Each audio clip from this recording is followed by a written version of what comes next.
Dear students, अभी आप लोगों के लिए मैंने पढ़ाया था कि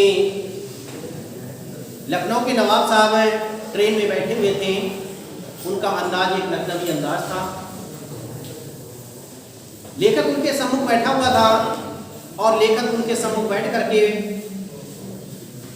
उनकी भावभंगिमा को देख करके विभिन्न प्रकार की कल्पनाएं कर रहा था। लेखक के लिए उन नवाब साहब ने खीरे खाने के लिए भी कहा था, लेकिन लेखक ने उन खीरों को खाने के लिए पहले मना कर दिया था। लेखक कहता है कि उन खीरों को देख करके मेरे अंदर एक लालच उत्पन्न हो रहा था कि मैं भी इन खीरों को खाऊं,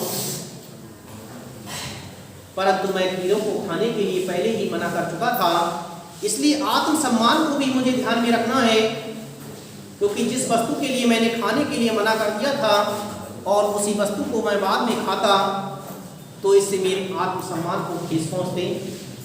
इसलिए आत्मसम्मान को ध्यान में रख करके मैंने उन खीरों को खाने के लिए मना कर दिया।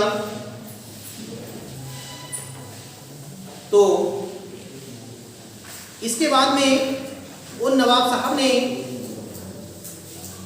उस खीरे की पाक को उठाया और पाक को उठाने के बाद में उन्होंने उसे होठों तक लगाया और होठों पर लगा करके उन्होंने उसे सूंघा और आनंद के साथ में अपनी जो आंखें थी उन आंखों के लिए उन्होंने बंद कर लिया।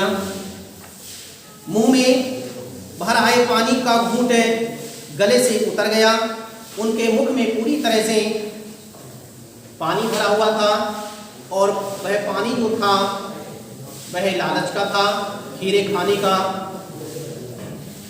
तो उन्होंने उस पानी के लिए अपने घूंटों जो घूंट थे उन घूंटों के लिए गले से उतारा। तब नवाब साहब ने पाक को खिड़की से बाहर छोड़ दिया।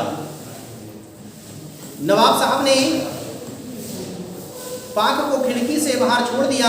नवाब साहब खीरे की पाकों को नाक के पास ले जाकर वासना से रसवादन कर खिड़की से बाहर फेंक दी गई। नवाब साहब उन पाकों के लिए अपने मुख से लगा करके उसका रसवादन करते थे और रसवादन करने के बाद उसका रस चूसने के बाद में उन पाकों के लिए वो खिड़की के बाहर फेंकते गए। और इस तरह से जो कवि था, वो जो लेखक है, इन सब प्रतिक्रियाओं के लिए अच्छी तरह से देख रहा था कि ये नवाब साहब किस तरह से कार्यों को कर रहे हैं। ठीक है, ये आपके लिए मैंने इस चैप्टर से इतना पढ़ा दिया। कल मैं आपको इस चैप्टर का अगला गद्य खंड पढ़ाऊंगा।